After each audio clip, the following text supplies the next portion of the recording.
말씀을 통해 주님께서 주시는 큰 은혜 받으시는 저 여러분 되기를 간절히 소원합니다. 계속해서 누가복음 7장의 말씀을 함께 나눠보고 있습니다. 원래 오늘은 7장 11절부터 17절까지의 말씀으로 설교를 해야 했는데요. 사실 이 말씀은 지난 한가위 주일 설교 때 했던 말씀입니다. 그래서 오늘은 넘어가서 7장 18절부터 35절까지가 오늘의 본문인데요. 사실 말씀의 내용이 너무 길어서 제가 29절 말씀부터 35절 말씀까지 읽었습니다. 그래서 오늘의 본문은 사실 18절 말씀부터 35절까지라는 거 염두에 두시고요.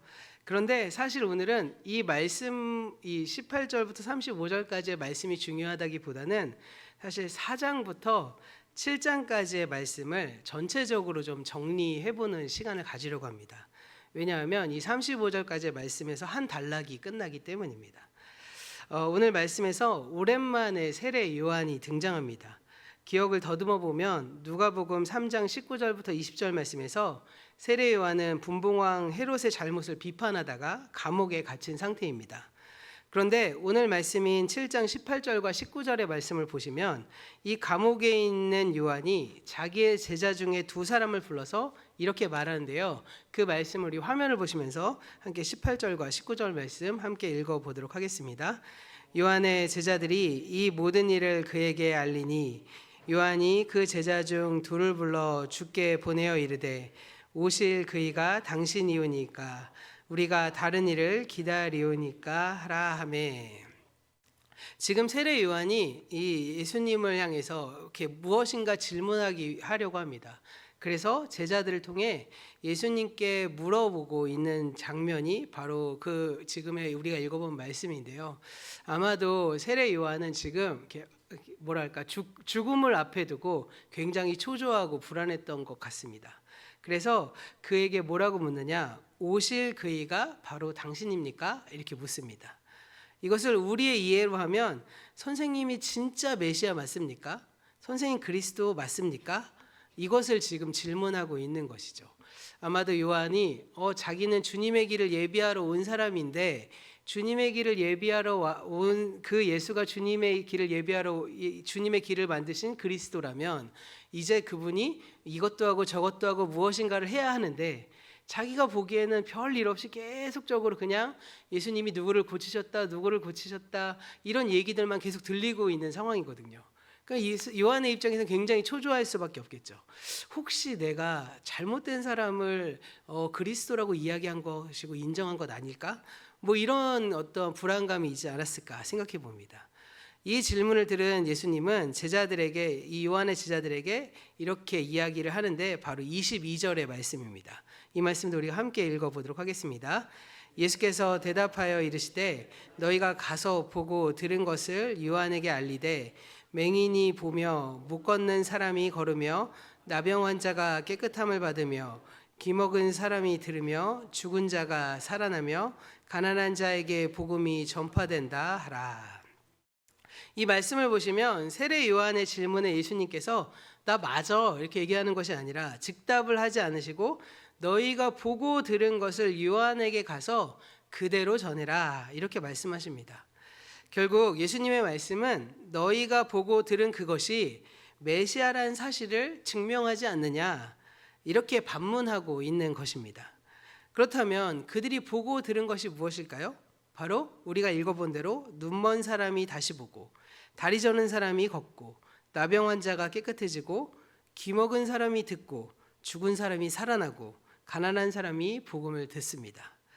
혹시 이 말씀 어디선가 뭔가 이렇게 들어본 적이 있는 내용 같지 않으세요? 어디서 이 말씀이 좀 한 것 같은데 이 수요 예배를 충실하게 오셨던 분들은 이 말씀 예전에 했는데 라는 말씀이 떠오르실 겁니다. 바로 이 말씀은 누가복음 4장 18절부터 19절의 말씀이거든요. 이 말씀은 예수님의 공생애의 첫 설교였습니다. 이 본문에서 예수님은 회당에 서서 선지자 이사야의 말씀 한 군데를 찾아서 읽으셨는데 그 말씀이 바로 누가복음의 말씀, 그 이사야서의 말씀을 누가복음이 인용한 것입니다. 누가복음 4장 18절과 19절의 말씀도 우리가 함께 화면을 보시면서 읽어보도록 하겠습니다. 주의 성령이 내게 임하였으니 이는 가난한 자에게 복음을 전하게 하시려고 내게 기름을 부으시고 나를 보내사 포로된 자에게 자유를, 눈먼 자에게 다시 보게 함을 전파하며 눌린 자를 자유롭게 하고 주의 은혜의 해를 전파하게 하려 하심이라 하였더라. 네, 오늘 우리가 읽어본 말씀과 완전히 일치하진 않지만 예수님의 대답이 지금 예수님께서 하신 공생의 첫 설교를 상기시키고 있는 것만큼은 분명하다는 것입니다. 결국 예수님은 지금 그때의 설교를 상기하면서 세례 요한의 제자들에게 이사야서에 담겨 있는 그 메시아의 예언이 나를 통해 지금 실현되고 있다. 이것을 요한에게 전해라. 이렇게 이야기하고 있는 것입니다. 그런데 이 누가복음은 4장부터 7장까지요. 한 묶음으로 우리가 읽어볼 수 있습니다. 4장에서 예수님은 이사야서의 그 메시아 예언을 설교하신 이후에 그리스도의 사역과 사명에 대해서 말씀하십니다. 그리고 5장부터 7장에서 그 예언이 예수님을 통해서 어떻게 구체적으로 일어났는지를 조목조목 보여주시고 행동으로도 보여주시고 말씀으로도 보여주신 이후에 오늘 말씀 7장의 마지막 부분에서 요한의 질문을 통해서 이러한 사실을 결론적으로 요약하고 있는 것입니다. 그런 점에서 우리가 오늘 함께 살펴보고 있는 누가복음 7장 이 18절부터 35절까지의 말씀은 누가복음 4장에서부터 시작된 공생의 그 첫 사이클을 마무리하는 그 장면이라고 할 수 있는 것이죠. 그러니까 4장부터 7장까지가 하나의 사이클로서 공생의 첫 번째 단계가 오늘 말씀에 집약되고 정리되고 있다는 것입니다. 그런 점에서 사실 이제 시간이 되시면 4장부터 7장까지의 말씀을 쭉 한번 정독하시면서 제가 그동안 했던 설교들을 한번 이렇게 상기해 보시고 그리고 또 만약에 이해가 안 되는 것이 있다면 저희 이제 요즘에 우리 전도사님이 열심히 유튜브에 올리고 계시거든요. 그래서 한번 말씀도 들어보시면 좋을 것 같습니다. 그런 점에서 오늘은 4장 16절로 돌아가서 구체적으로 4장부터 7장까지 이어지는 과정들이 어떻게 진행되고 묶여졌는지를 좀 설명드리려고 해요. 그래서 성경을 좀 펼치시면서 따라와 주셔도 굉장히 좋을 것 같습니다. 그래서 4장의 말씀 내용들을 이렇게 보시면서 이랬구나 저랬구나 이렇게 하면서 따라와 주시면 훨씬 더 좋을 것 같습니다. 네, 4장 16절부터 21절까지는 방금 우리가 살펴본 예수님의 첫 설교가 나오고 있습니다. 그리고 22절에는 그에 대한 사람들의 반응이 나오고 있습니다. 그리고 23절을 가면 예수님의 설교가 다시 이어집니다. 여기서 예수님은 유대인들의 그 배타성을 질책하시면서 복음이 유대인의 그 배타적인 그 울타리를 넘어서 경계 밖에 있는 사람들을 복음으로 초대해야 한다라고 말씀하고 계십니다. 그런데 우리가 여기서 주목해서 보아야 할 구절이 있는데요. 그 말씀이 바로 누가복음 4장 25절부터 26절까지 말씀입니다. 우리 화면을 보시면서 누가복음 4장 25절부터 26절 말씀 함께 읽어보도록 하겠습니다. 내가 참으로 너희에게 이르노니 엘리야 시대에 하늘이 3년 6개월 동안 닫혀 온 땅에 큰 흉년이 들었을 때 이스라엘에 많은 과부가 있었으되 엘리야가 그중 한 사람에게 보내심을 받지 아니하고 오직 시돈 땅에 있는 사렙다의 한 과부에게 뿐이었으며. 네, 이 말씀은 열왕기상 17장 8절부터 14절에 나오는 이야기를 예수님께서 인용하고 계신 것인데요. 엘리야 시대 때 온 땅에 3년간 기근이 임했습니다. 이스라엘에도 당연히 과부가 많았겠죠. 그런데 하나님께서 엘리야를 그 과부들에게 보내신 것이 아니라 이방 지역인 사렙다의 그 한 과부에게로 보내서 그녀를 기근으로부터 구해주셨고 또 더 나아가서 여기에 말씀엔 나오지 않지만 그녀의 죽은 아들까지도 살려주는 기적을 체험합니다. 바로 그 이야기를 예수님께서 지금 인용하고 계신 것이에요. 그 다음에 27절 말씀엔 또 이런 말씀을 하는데요. 27절 말씀도 우리가 함께 읽어보도록 하겠습니다. 또 선지자 엘리사 때 많은 나병 환자가 있었으되 그 중에 한 사람도 깨끗함을 얻지 못하고 오직 수리아 사람 나만 뿐이었느니라. 네, 이것은 열왕기하 5장 1절부터 19절에 나오는 이야기입니다. 예언자 엘리사 시대 때 이스라엘에도 많은 나병 환자가 있었지만 이스라엘 사람이 아닌 이방인 시리아 군사령관인 나아만이 고침을 받았다는 것이죠. 그렇다면 이것이 의미하는 바가 도대체 무엇일까? 네, 이 말씀을 제가 그 신학생 때 공부하면서 도대체 이 엉뚱한 이 소리는 무엇일까? 예수님께서 왜 이런 말씀을 하셨을까라는 생각을 했었습니다. 누가복음 4장의 그 나사렛 회당의 설교부터 차례대로 요약 정리해 보자면, 먼저 예수님께서는 가난한 자에게 복음을 전하기에 오셨다라고 말씀하셨고, 그 다음에 사렙다 과부의 이야기가 나오고, 이어서 이방인 시리아 군사령관인 나아만의 이야기가 이렇게 나오고 있습니다. 이것을 우리가 잘 기억하시고요, 5장과 6장을 뛰어넘어서 7장으로 넘어가시면 됩니다. 7장 1절부터 10절 말씀에는 이방인이었던 로마군 백부장의 종이 죽을 병에 걸려서 고침을 받는 이야기가 나오고 있습니다. 그리고 11절부터 17절에는 나인성의 과부의 그 외아들을 살려내시는 그 이야기가 나오고 있습니다. 그리고 오늘 말씀에서 예수님은 세례 요한의 제자들에게 나사렛 회당의 설교를 떠올리면서 가난한 사람들에게 복음이 전파되고 있다, 이렇게 말씀을 하고 계신 거예요. 그러니까 이 4장과 7장 사이에 일정한 패턴이 있음을 우리가 보게 된다는 것이죠. 바로 먼저 4장의 이야기 맨 앞에 가난한 자에게 복음이 전파된다는 나사렛 회당 설교가 나오고, 그 다음에 사렙다 과부의 이야기가 나오고, 그리고 이방인 시리아 군사령관 나아만의 이야기가 나옵니다. 그런데 7장에서는 어떻게 되죠? 반대로 뒤에서부터 역순으로 따지면 누가 나옵니까? 7장에서는 처음에 가난한 사람에게 복음이 전해진다는 이야기가 나오고, 그 뒤에는 바로 이 나인성 과부의 외아들이 고침을 받는 사건이 나오고, 그리고 그 다음에는 로마군의 백부장의 종이 고침을 받는 사건이 나오고 있다는 거예요. 네, 좀 맥락 이해 되십니까? 그러니까 4장 처음에 가난한 자에게 복음이 전해진다라고 이야기를 하고, 7장 맨 마지막에 가난한 사람이 복음이 전해진다라고 말한 다음에 그 다음에 누구 나온다 그랬죠? 사렙다 과부의 얘기가 나오죠. 그 과부의 외아들이 죽었다가 살아나잖아요. 그런데 나인성 과부의 아들도 죽었다가 살아나죠. 연결이 되죠. 그리고 맨 마지막 사건으로는 나아만 장군이 고침을 받는 사건과 7장 맨 앞에 백부장의 종이 고침을 받는 사건이 나오고 있습니다. 그러니까 이렇게 X자랑 이렇게 돼서 서로 교차돼서 이야기가 연결되고 있다는 것을 우리가 발견할 수 있는 거예요. 바로 이런 구조를 가리켜서 교차대구, 교차대칭 이렇게 말합니다. 사실 성경에서는요, 이 교차대칭 구조가 웬만하면 굉장히 많이 나옵니다. 그래서 이건 좀 생각해 보실 필요가 있어요. 그러니까 성경에 좀 관심 있으신 분들은, 왜 성경이 첫째, 둘째, 셋째 순서가 되게 중요하다는 걸 우리가 좀 알고 계시죠. 그런 거랑 비슷하게 이 교차대구의 형식을 굉장히 많이 띱니다. 그래서 이런 구조 속에서 오늘의 말씀은 4장부터 7장까지 이어지는 그 예수님의 공생의 첫 사이클을 이 처음부터 끝까지 이렇게 하나의 어떤 묶어주는 그런 기능을 하고 있는데요. 그 묶어주는 기능 속에서 우리는 두 가지 기능이 있다는 사실을 발견하게 된다는 것입니다. 한 가지 기능은 무엇이냐?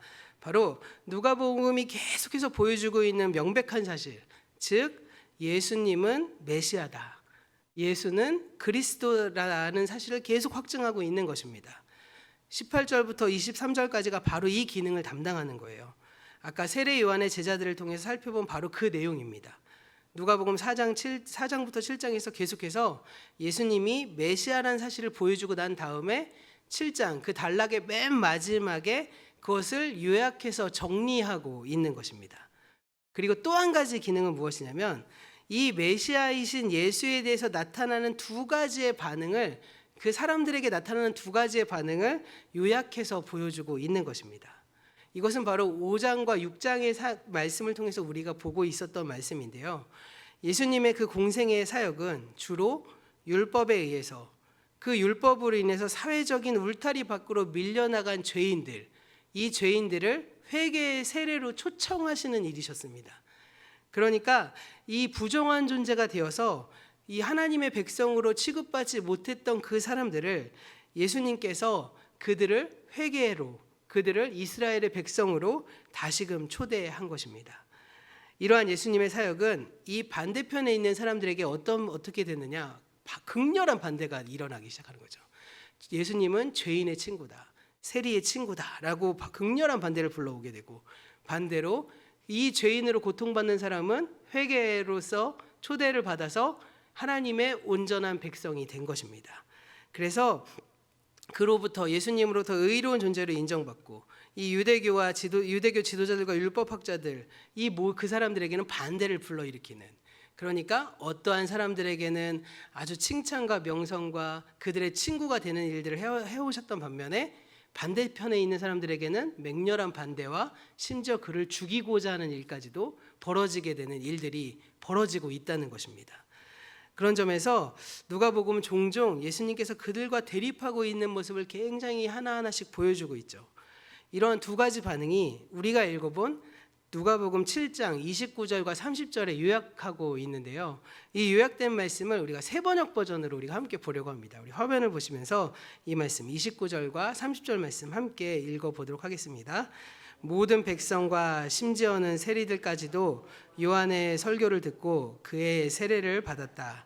이렇게 하여 그들은 하나님의 오르심을 드러냈다. 그러나 바리새파 사람들과 율법학자들은 요한에게서 세례를 받지 않음으로써 자기들에 대한 하나님의 계획을 물리치셨다. 자, 29절과 30절이 명백하게 다르고 있죠. 29절의 말씀을 보면 이 요한이 주제로 나오고 있지만 사실 요한에게 그렇게 반응했던 사람들은 예수님께도 똑같이 반응하고, 요한을 반대했던 사람들은 예수님께도 똑같이 반대하는 구조가 이어지고 있다는 것입니다. 그래서 전혀 상반된 반응을 보이는 이 두 개의 그룹, 그러니까 29절에 나오는 모든 백성들과 세리들, 다른 하나는 30절에 나오는 바리새파 사람들과 율법학자들, 이 두 그룹의 사람들은 요한에 대해서 또한 그가 베푼 세례에 대해서 상반된 반응을 보이고 있다는 것이죠. 누가복음은 이를 하나님의 계획, 하나님의 뜻에 대한 반응으로 간주하고 있는 것입니다. 그리고 그것이 예수님에게도 그대로 이어지고 있음을 누가복음은 보여주고 있다는 것이죠. 누가복음 3장 3절이 보여주는 것처럼 이 요한의 세례는 죄 사함을 받게 하는 회개의 세례였습니다. 따라서 요한의 세례를 받는 것은 회개한다는 것을 의미하는 것이고, 그리고 요한의 세례를 거부한다는 것은 회개를 거부한다는 것으로 볼 수 있는 것이죠. 제가 자주 설명드리지만 회개란 무엇입니까? 이전에 내가 섬기던 주인으로부터 그 주를 버리고 참신이신 하나님께로 돌아가서 하나님만을 주인으로 섬기는 것, 그래서 유턴하는 것이라고 말씀드렸죠. 그래서 30절에서 그 사람들이 하나님의 뜻을 거부하고 있다, 이렇게 지금 설명하고 있는 것입니다. 우리는 지금까지 누가복음을 계속해서 읽어오면서 예수님에 대한 이런 두 가지 상반된 반응이 계속 반복적으로 나오고 있다는 것을 우리가 확인했습니다.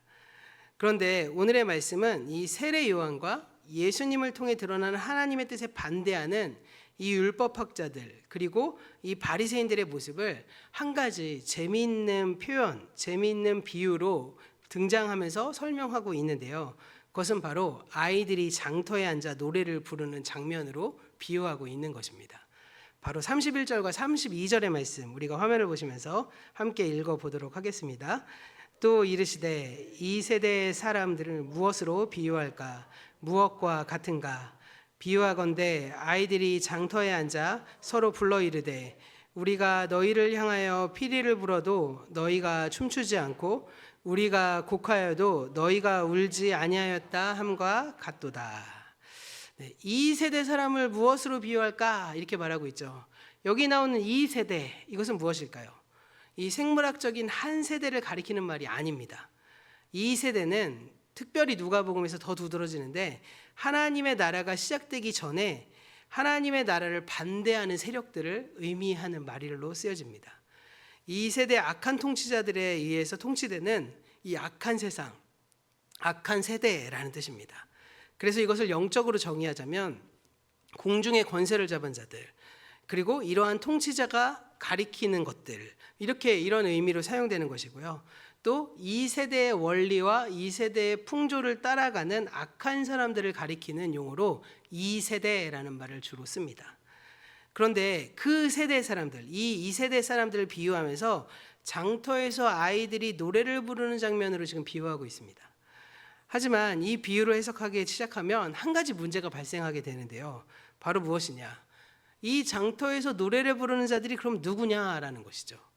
이 노래를 부르는 아이들이 바리새인과 율법학자들을 비유한 것이냐, 아니면 예수님과 세례 요한을 비유한 것이냐, 이런 고민에 빠질 수 있습니다.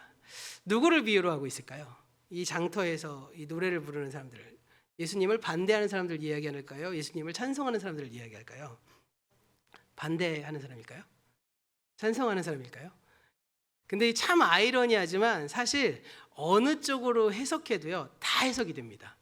왜냐하면 이 해석이 그렇게 중요하지 않는 이유는 결론적으로 보자면 이 이야기가 말하고자 하는 이 내용은 서로 같이 안 논다는 거예요. 예. 그러니까 누가 노래를 불러도 춤추지 않고 누가 울어도 같이 울어주지 않는다는 거죠. 그러니까 어느 지점으로 비유를 했던지 서로 같이 공동체가 함께 움직이지 않는다는 것을 지금 보여주고 있기 때문에 이것을 뭐 이렇게 해석하든 저렇게 해석하든 큰 문제가 되지는 않습니다.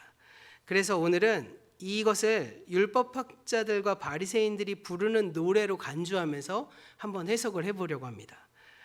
이 바리새인들과 율법학자로 대변되는 이 세대의 사람들은 이 세상을 지배하는 사람들이죠.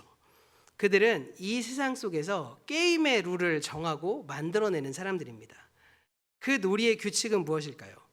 이 놀이의 규칙을 정해놓고 그 규칙을 따르도록 강요하고, 강요하지 않으면 폭력적인 방법을 사용해서라도 그 뜻을 이루고자 하는 사람들입니다. 그 게임의 룰을 보자면 춤출 때가 있고 울 때가 있다는 것입니다. 그런데 예수님과 세례 요한은 그 규칙에 전혀 따라가지 않고 있다는 거죠. 세례 요한은 세상 사람들이 춤출 때 광야에 나가 금식을 하고, 예수님은 세상 사람들이 울고 있을 때 죄인들과 함께 잔치를 벌이십니다. 그래서 그들은 세례 요한을 가리켜서 귀신 들렸다고 얘기하고, 예수님을 가리켜서는 먹기를 탐하고 마시기를 즐기는 자며 세리와 죄인의 친구다, 이렇게 비난하고 있는 것입니다. 더 나아가서 그들은 세례 요한이 베푸시는 회개의 세례조차도 받지 않았습니다. 왜냐하면 그들이 회개한다는 것, 이것은 무엇을 의미할까요? 자신들의 잘못을 돌이키고 자신이 섬기던 주로부터 떠나서 하나님을 주인으로 삼는 삶이 회개라고 말씀드렸잖아요. 그러면 이 율법학자들과 바리새인들이 회개했다라고 하면 자신들이 믿고 있던 로마 제국이나 그들의 힘과 권력을 버리고 하나님의 뜻을 쭉 따라야 되잖아요. 그럼 무슨 일이 발생할까요? 그러면 게임의 규칙이 달라지는 거예요. 그들이 만들어 놓은 게임의 룰이 그들 스스로 무너뜨리고 새로운 규칙을 만들어내야 되는 것이죠. 그러면 새로운 규칙을 만들면 어떤 일이 벌어질까요? 자신들의 기득권이 다 포기해야 되는 일이 벌어지는 겁니다. 자신들이 가지고 있고 자신들이 의지하고 있는 것들을 다 내려놓아야 하는 것이죠.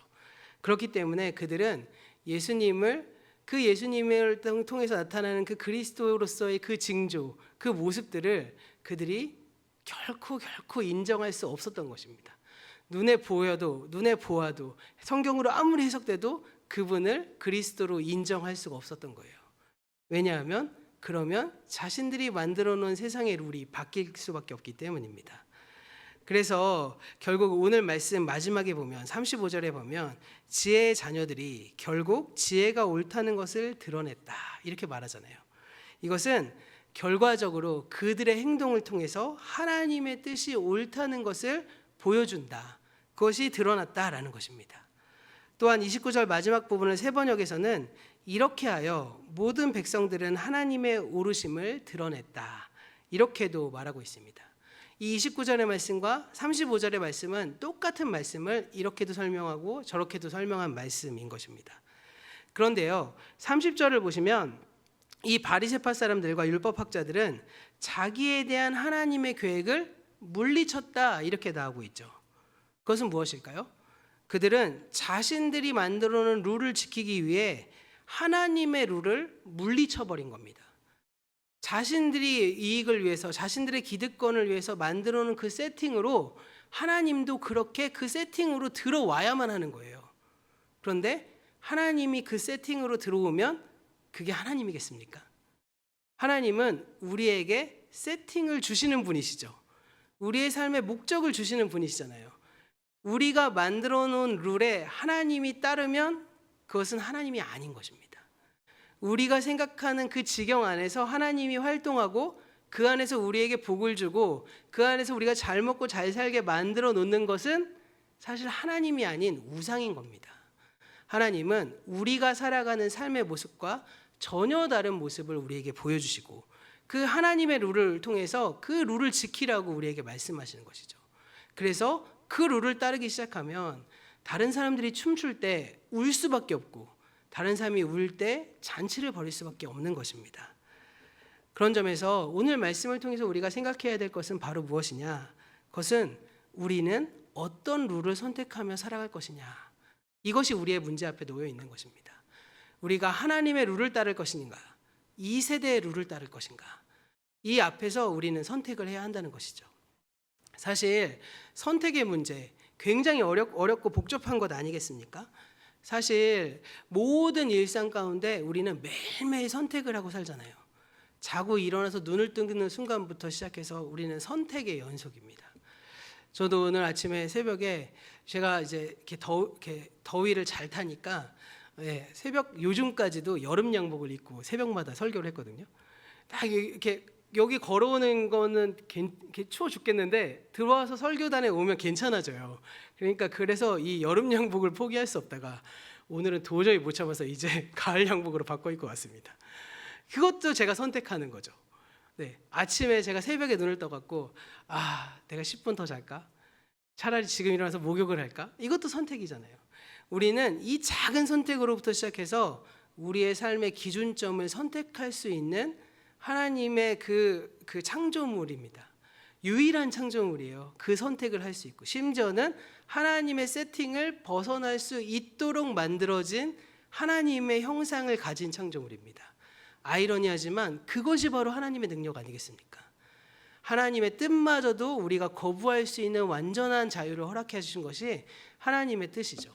그렇다면 우리가 가진 완전한 자유를 하나님의 룰에 맞춰서 살아가는 것, 그때 우리 주님께서는 매우 기뻐하실 수밖에 없겠죠.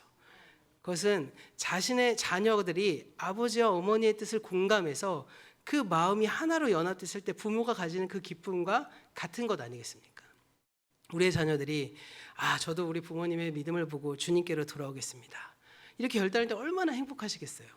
그 하나님의 룰을 따라가는 것, 이것이 바로 가족이 하나 되는 기쁨 아니겠습니까? 그런데 그것을 위해서라도 사실은 우리가 하나님의 그 룰과 뜻을 세상에게 보여줄 수 있어야 하는 것입니다. 그리고 그것을 드러내야 한다는 것이죠.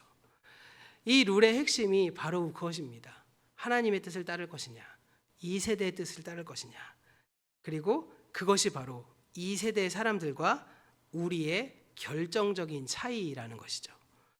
세상에 속한 사람들과 우리의 차이는 서로 다른 놀이와 규칙에 따라 살아간다는 것인데요.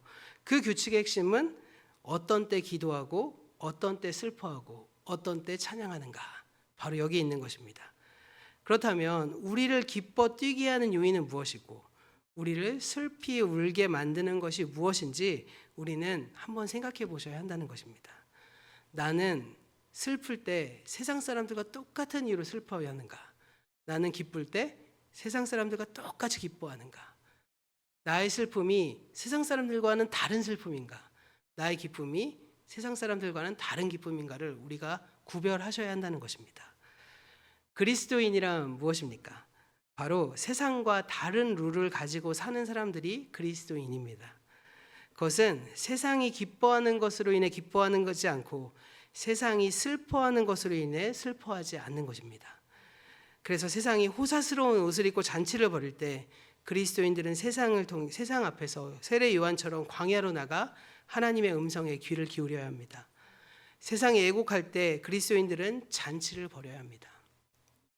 설교를 준비하면서 그 가장 상징적인 어떤 대표적인 예가 무엇일까를 고민해 봤는데요. 제가 아직까지 그 경험이 짧아서 그런지 저에겐 딱 하나가 떠오르더라고요. 바로 그것은 장례식이었습니다. 그리스도인의 장례식과 세상 사람들의 장례식은 사뭇 다른 모습을 보입니다. 그것은 죽음을 단지 불행이라고 여기지 않고 죽음으로 인해 절망하지 않고 오히려 그것으로 인해 미래의 소망을 바라보고 희망을 보면서 평안을 얻고 슬픔의 자리가 마치 축제의 자리처럼 변하는 그 역설적인 신앙의 모습이 우리 그리스도인의 장례식 안에는 드러나지 않습니까?